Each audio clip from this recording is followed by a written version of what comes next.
Welcome to Connecting the Dots, a non-traditional legal program with your host and trusted advisor, Liz Myska, your guide through the web of life's dilemmas. Welcome to another edition of Connecting the Dots. I'm your host, Liz Myska.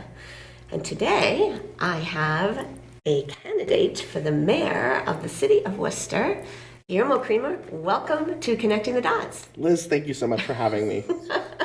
So, why run for mayor? Yeah, and I think, I want to make this clear, and I think it's become clear with all the coverage that we've had, but, I came out the door saying I'm running for mayor, which I think is very different than what a lot of candidates have done in the past.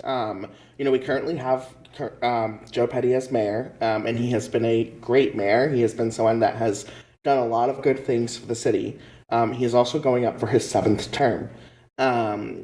Over the last several cycles, folks have left their name on the mayoral ballot after they qualify, but folks tend to not run for mayor outright. And that's why I wanted to do that differently this time around.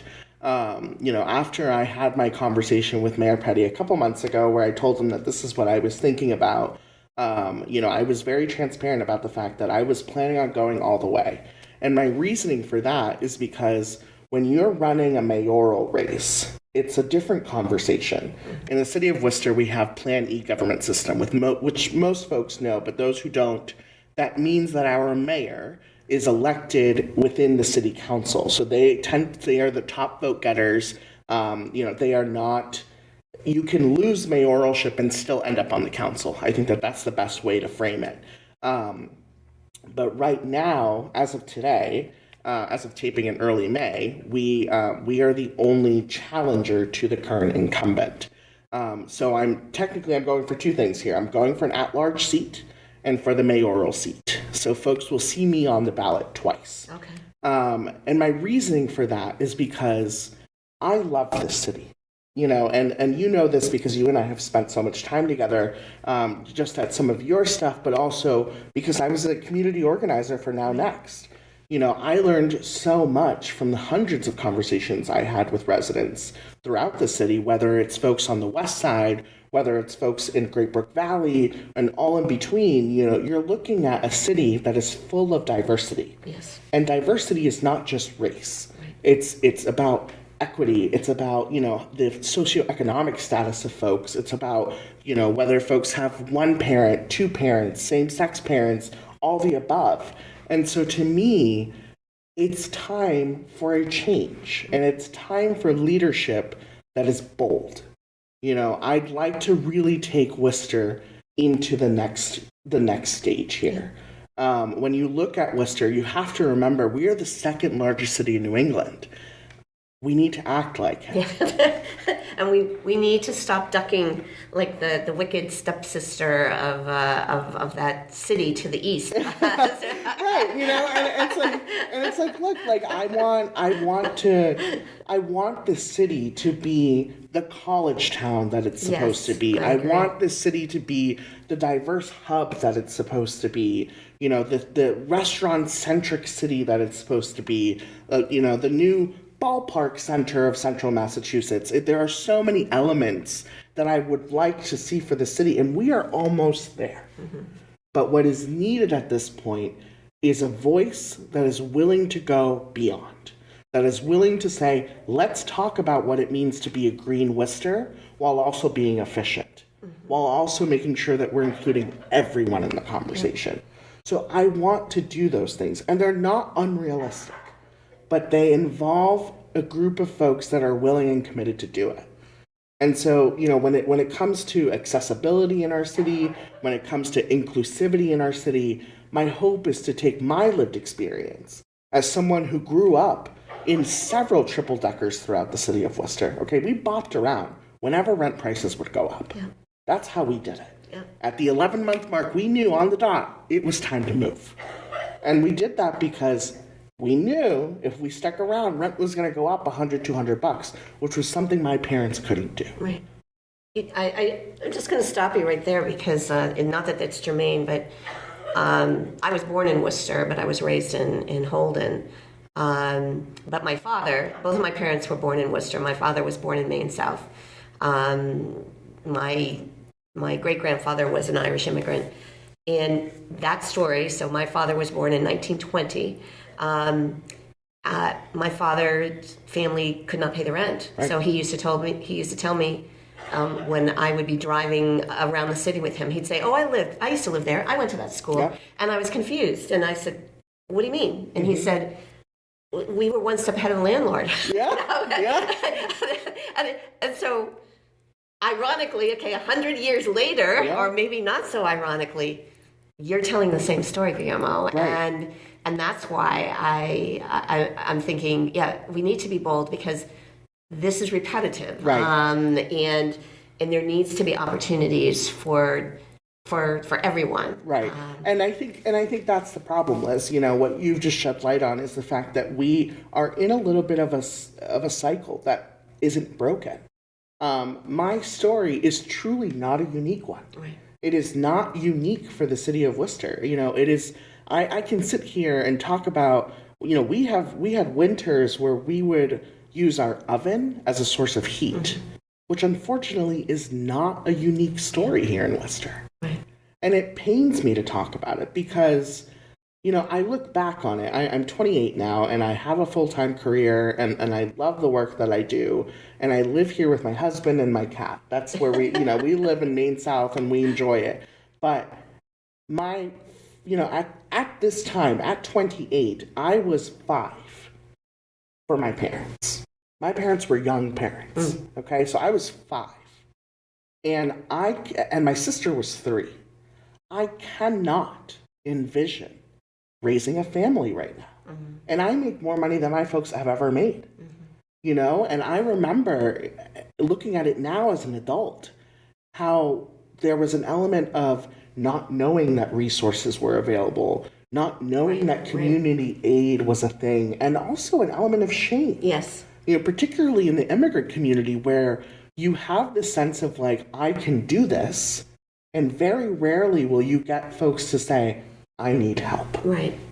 Well, because it's a pride. It's the, you pull yourself up by your bootstraps and you don't admit to it. And I think that's also very dangerous because then you sink into the quagmire, perhaps never to be seen again. Right. And you're also asking, and this has such resonance for me as, having been a sighted person and now being a visually impaired person, being afraid to admit that you're something that you weren't before, right. and asking for help and then having people poo-poo or shame you or make you feel guilty and saying, well, what you've been waiting for. Well, again, the resources are not necessarily, they may be there, but they haven't been redirected to you and you don't know about them. That's one of my, and I don't want to, go off on a tangent here, but if I as a blind person don't know about it and I can't get there, well, I'm not coming. And no matter what you do to say, you splash it on the website, you design a program for me or whatever, did you consult with me before you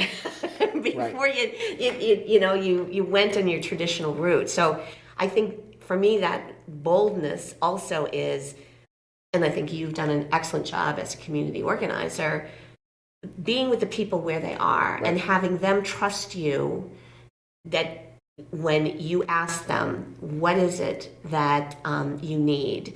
And not saying, oh, well, that program already exists. So, what else you got? I think that's being dismissed, and that's where the shame comes in, and that's where you freeze people in their place, and then they're like, okay, I'm not being listened to. Yeah. Well, and look, and I think, and you alluded to this just now, boldness requires community input. I have so many folks who have said, well, what's your platform? What are you running on? And my response is complex because my immediate response is I'm running on what I've heard. I'm running on the conversations I have had. I think too often we have politicians that will lay out a platform and very rarely will they have actually talked to the community about its benefits and whether or not the community wants that. Yeah.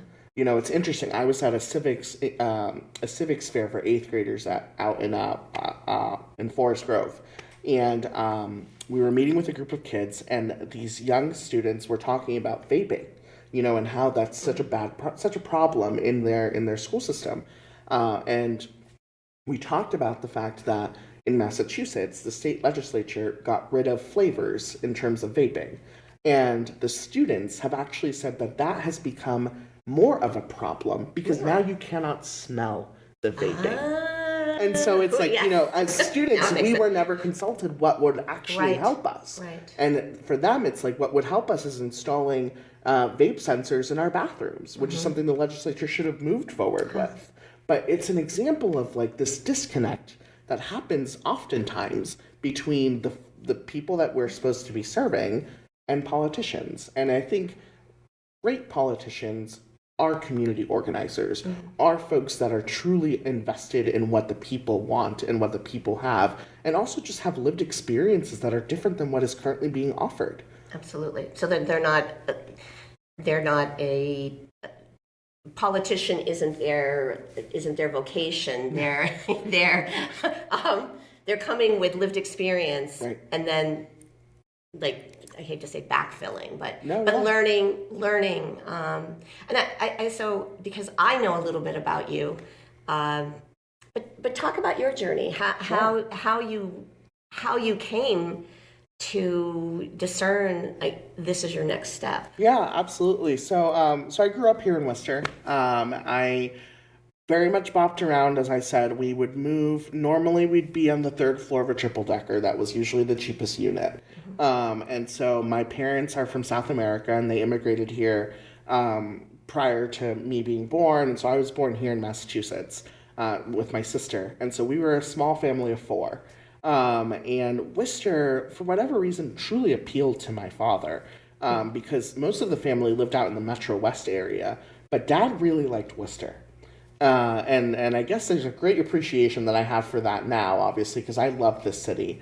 And I was an Elm Park kid. I learned English in kindergarten at Elm Park from my teacher, who is now Miss Donovan, who still teaches at Elm Park. Wow. And I see her frequently, and I see my first grade teacher still. I mean, I'm still very connected with my educators from Elm Park. I got very lucky, to be honest, Liz. And my assistant vice principal in my last day of fifth grade said, "I'd like for you to take a new opportunity." And that was the Nativity School of Worcester. Wow. Nativity was in its third year when I essentially was scooped up and didn't even know until the last day. I didn't say bye to my friends, and I was plopped into Nativity. And Nativity was a life-changing experience.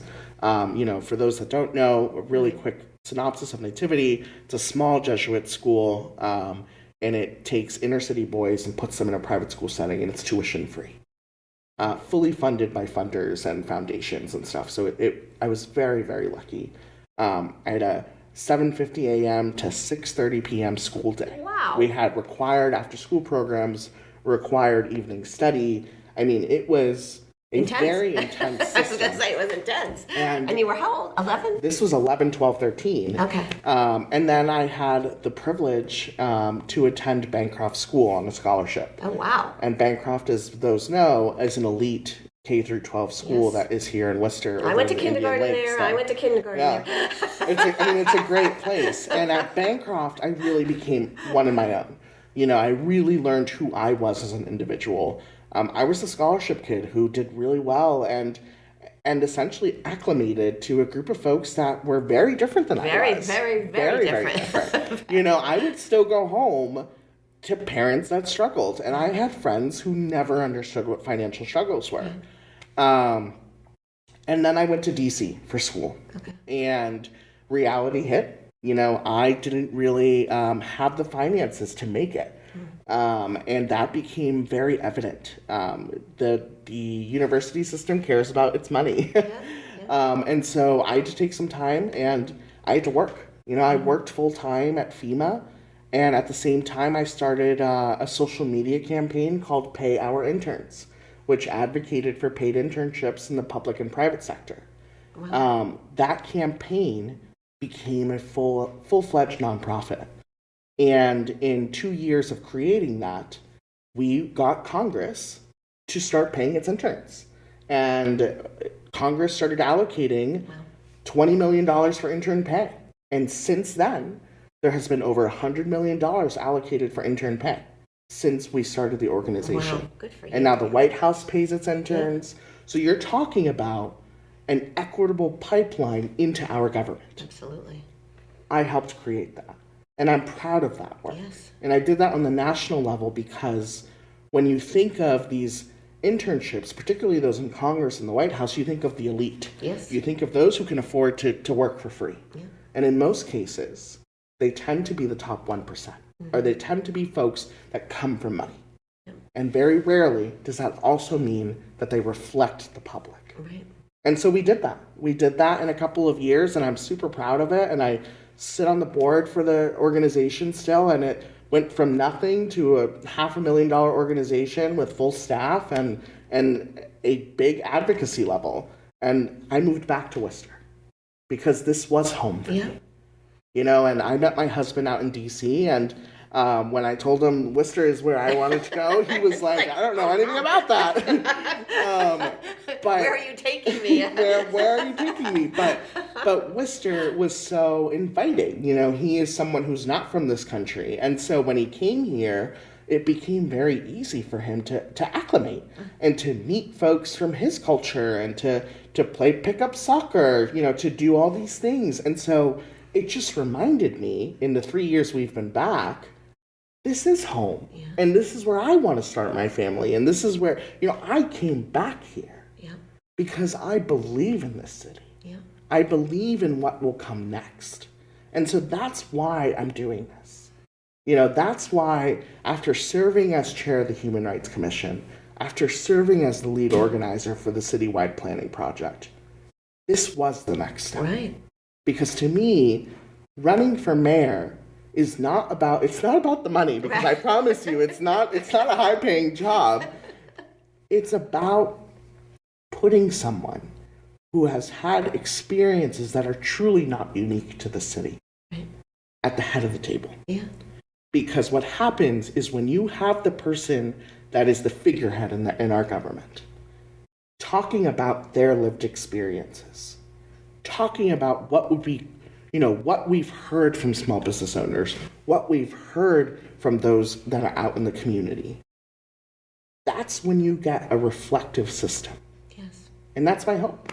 You know, when I think about accessibility, Liz, you're the first person I'll call. Thank you. but you know this, you know, and I'm very intentional about that. Yes. And I've learned this because of the experience I've had with you. Yes. Not because I sat down with you for 10 minutes to hear what you had to say and moved on. Right. It's because I've put the blindfold on. Yep. And I've actually done that for a full morning. Yep. I spend time in parts of these neighborhoods. I was a YMCA kid. Yep. You know, so it's all of those experiences that come together and that say, sometimes those experiences do not make it to those conversations. Yep. And we're going to change that. Yeah. Wow, it's very rare that I'm speechless. Again, just your trajectory and your absorption of your experience. I guess that's what you internalized when you were in all of these different locations or locales, and you were not taking stock, but you were boiling things down to its essence and saying, okay, how can we make this better? Not how can Guillermo make it better for Guillermo, but how can we, you know, Guillermo and society at large, how can we make this, like you said, more equitable? Because it already is diverse. Yeah. But there's so many people that are excluded because they don't know, and they're going to be duped because they're never going to know. Right. They're never going to know how it works. Right.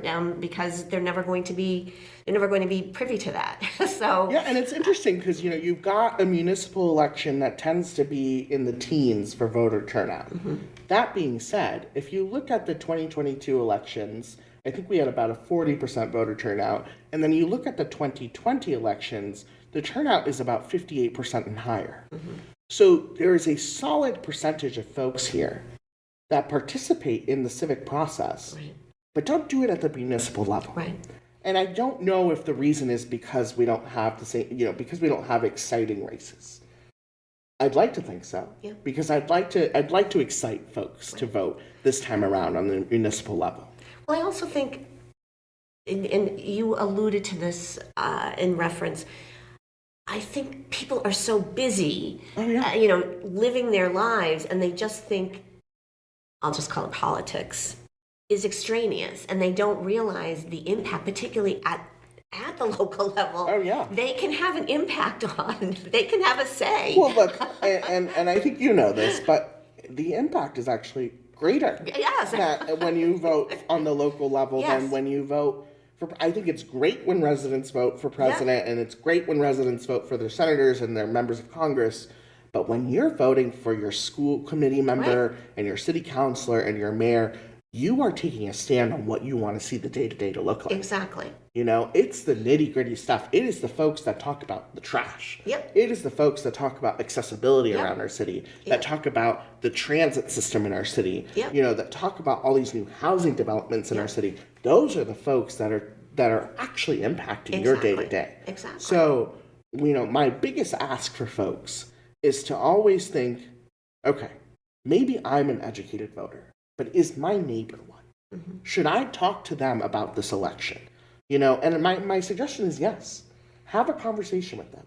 Talk to the youth. Young people are very involved.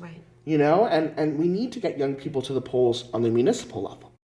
And I'm hoping to do that. I'm hoping my age really kind of draws that, but also when you're a young person, you're looking at the future for the city of Worcester.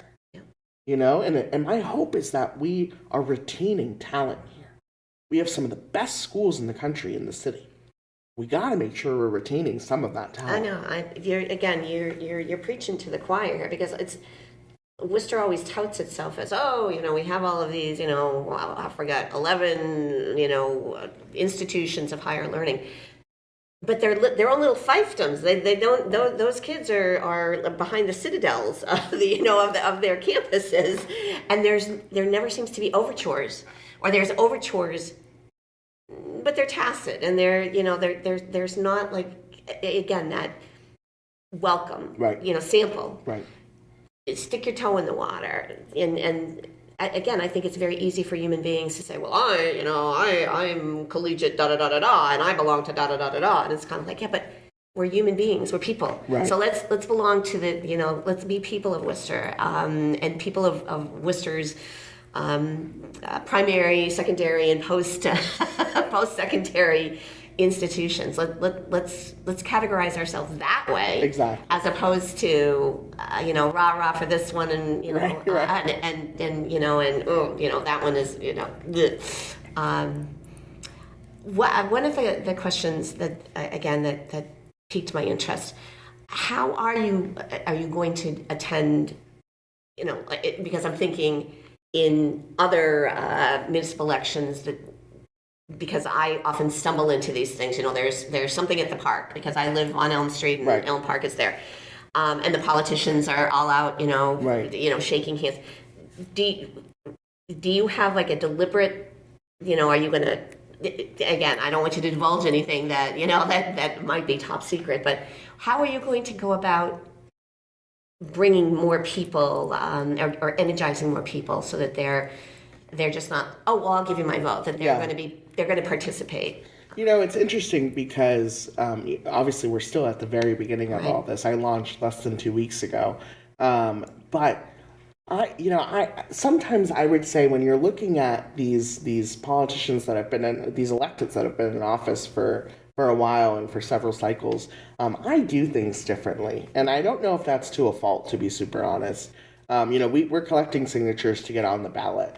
And I feel like if you're looking at some of these electeds who have been there for a while, that clipboard is with them at all times. And I don't love to do that. And my reasoning is I want my first touch point to be me talking to you. I really want to hear what you have to say before I ask you for my vote. Right.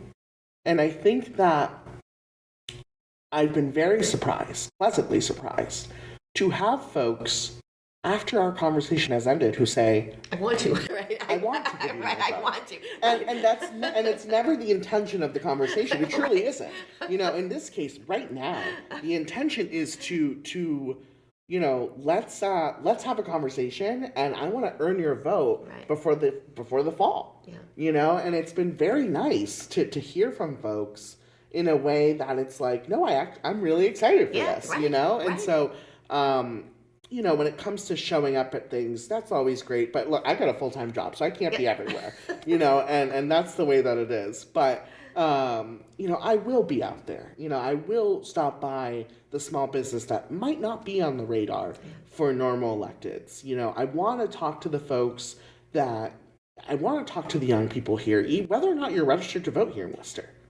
Those Right. voices really matter. Right. And also, I'm a native Spanish speaker. Spanish is my first language. And outreach to the Latino community is going to be very big for me. Speaking to them in their native tongue Right. is going to be really important to me. Absolutely. And that's something that we're going to do. That's something that we're going to do what I think is different than other campaigns. Well, Guillermo, I can't wish you more than the continuing of your upward trajectory, because again, whatever materializes, I know you will make it into something amazing and powerful. So thank you for being my guest today. I really appreciate the invite. I really do. And if I could just say, if folks are interested in learning more, please go to GuillermoCreamer.com and learn more about me. And if you see me out there, please stop me, and say, hey, I heard you on Liz's show. Let's have a conversation, because that's exactly what I want to do. Thank you. Thank you. Join me for another edition of Connecting the Dots. Please note that the information provided in this show is not a substitute for consulting with an experienced local attorney and receiving counsel based on the facts and circumstances of a particular transaction. To contact Lizbeth, email her at lisbeth@elizabethlmyska.com or call her office at 508-753-7681. We're online at connectingthedots.lawyer. Executive producers, Liz Myska and Jack Peacock. Producers, John Medberry and Bill Hamilton. A production of Elizabeth L. Myska, JD, LLM, in association with Compliments.